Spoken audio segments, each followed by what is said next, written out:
Selamat pagi, perkenalkan nama saya Rizal Irfan Fuadi. Saya merupakan seorang praktisi HSE yang berkecimpung kurang lebih sekitar 12 tahun. Nah, di situ di beberapa industri yaitu di pertambangan mineral dan batu bara dan juga terkait dengan oil and gas. Jadi sebenarnya di 12 tahun perjalanan karir saya ini berbagai macam aktivitas maupun tugas dan tanggung jawab udah berapa kali ataupun berganti-ganti saya emban, dan saat ini saya sebagai senior audit dan sistem ya. Itu terkait dengan pembuatan sistem, habis itu monitoring pelaksanaan sampai dengan evaluasinya hingga nantinya untuk evaluasi ke depannya. Dan pada kesempatan kali ini saya diberi mandat ataupun percayaan untuk sharing ataupun berbagi pengalaman maupun materi terkait dengan kecelakaan kerja dan pelaporannya. Oke, di berbagai industri pastinya tidak lepas dari tingkat risiko ataupun bahaya, dan pastinya nanti kalau terjadi insiden dan lakukan investigasi, ya, nanti baru diputuskan apakah itu masuk NIRMIS ataupun masuk kecelakaan kerja. Nah, di sini ada beberapa perbedaan ya terkait dengan accident dan insiden. Akan tetapi di dunia industri itu dari lapangan rekan-rekan semuanya terkadang kebolak-balik ataupun disamakan. Nah, ini merupakan tugas dari HSE.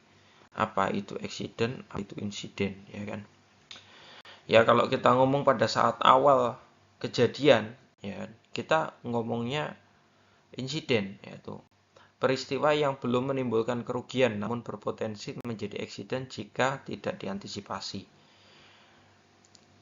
Di tempat kami pun ada beberapa literasi ataupun sumber yang kami adopt untuk menjadi SOP ya, Standard Operational Procedure, dan kita tetapkan ditandatangani oleh pimpinan tertinggi juga dan menjadi acuan kami, yaitu terkait dengan insiden, yaitu kita menetapkan insiden itu untuk kejadian yang barusan terjadi, ya kan?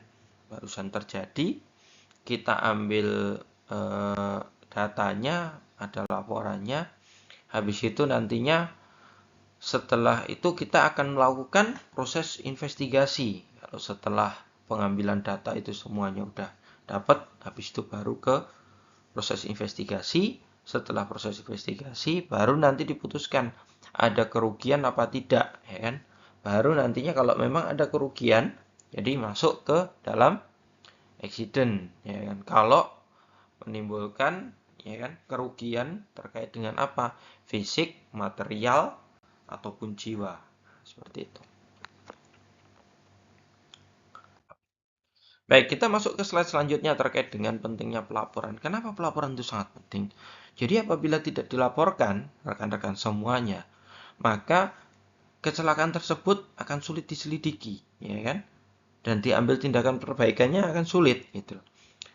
Dan oh Pak, tempat saya dilaporkan. Nah, seberapa cepat dia melaporkan, ya? Seumpama melaporkannya tidak langsung, mungkin nunggu beberapa jam lagi atau setengah hari lagi, berpotensi apa? Barang bukti sudah berpindah, ya kan?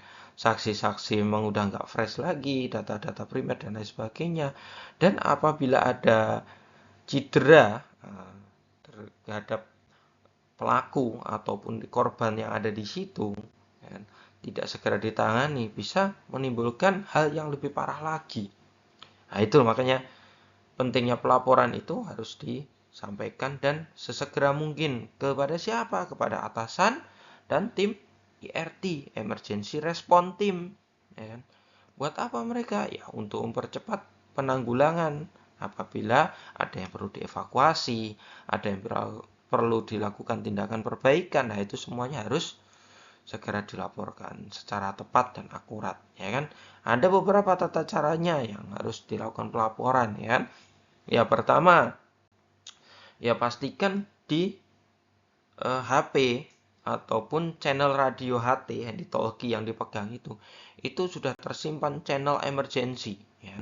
Di HP pun jangan sampai luput, harus ada itu channel emergency. Itu buat apa? Ya, in case ada kejadian, rekan-rekan semuanya bisa melaporkan. Nah, habis itu ya pertama jangan panik ya. Jangan panik, habis itu sebutkan nama pelapor, lokasi, kejadian, kondisi korban seperti apa saja yang dibutuhkan untuk penanganannya harus disampaikan itu. Jadi tim IRT itu nanti terus apa saja yang sudah dilakukan di situ ya. Jadi nanti tim IRT apabila datang tinggal meneruskan apa yang diinformasikan, dan ingat yang menjadi pelapor tidak boleh meninggalkan area tersebut ya kan. Dan TKP tidak boleh dirubah. Nah itu hanya pentingnya pelaporan. Jadi tim tanggap darurat nanti datang bisa langsung melakukan tindakan pertolongan, evakuasi dan lain sebagainya. Dan dipastikan tidak merubah area TKP kecuali membahayakan korban, itu baru boleh dirubah. Ya.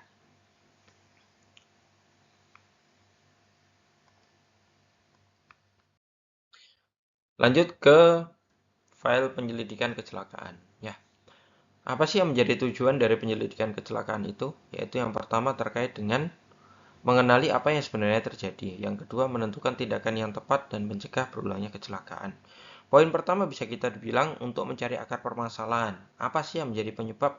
Apakah itu faktor manusia, ya kan? Atau faktor pekerjaan, atau tindakan tidak aman, atau dari kondisi yang tidak aman, ya kan? Itu yang menjadi faktor tujuan kenapa harus dilakukan penyelidikan kecelakaan. Dan seorang penyelidik perlu apa? Yang pertama, paham akan tujuan dan perlunya penyelidikan. Yang kedua, memiliki pola pikir yang positif dan analisis dan dinamis. Ingat bahwa kecelakaan dapat terjadi karena penyebab tunggal dan kebanyakan karena penyebab ganda. Ya, itu semua. Selanjutnya terkait dengan langkah-langkah antisipasi kecelakaan. Langkah-langkah antisipasi kecelakaan itu apa saja? Yaitu yang pertama membuat rekomendasi tindakan pencegahan agar kecelakaan tidak berulang, ya kan? Dari sini rekomendasi berasal dari mana? Ya dari tadi akar permasalahannya yang sudah didapat apa. Kalau kita ngomong ada beberapa teori, ya kan? Itu nanti bisa disebabkan dari mana? Dari penyebab langsung, ya kan? Dari penyebab langsung ada kondisi tidak aman maupun tindakan tidak aman, ya kan? Habis itu nanti masuk kemana lagi? Ada di faktor manusia dan faktor pekerjaan.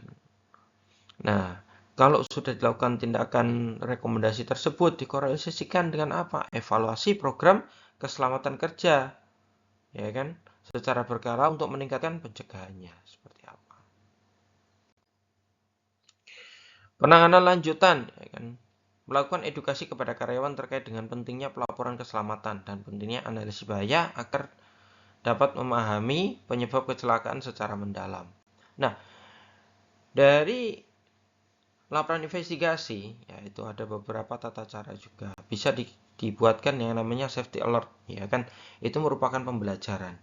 Apakah harus selalu dari tempat kita? Tidak juga. Bisa jadi kalau mendapatkan informasi dari rekan kerja ataupun dari media sosial yang terkait dengan insiden sampai dengan kecelakaan berat, fatality, near miss dan lain sebagainya, itu bisa kita akan share knowledge ya, dibikin silat terlebih dahulu ya.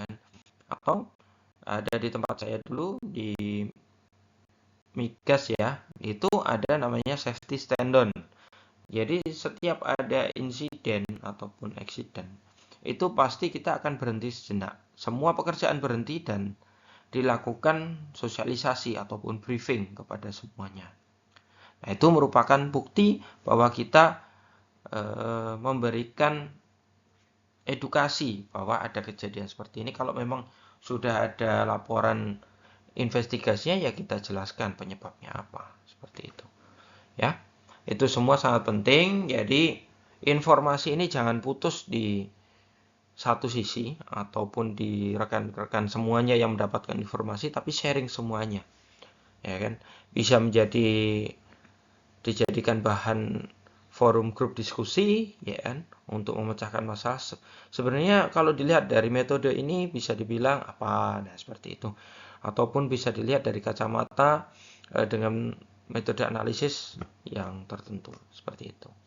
Baik, baik, terima kasih. Setelah selesai sharing sekilas saja, nanti kita lanjut ke materi selanjutnya. Terima kasih.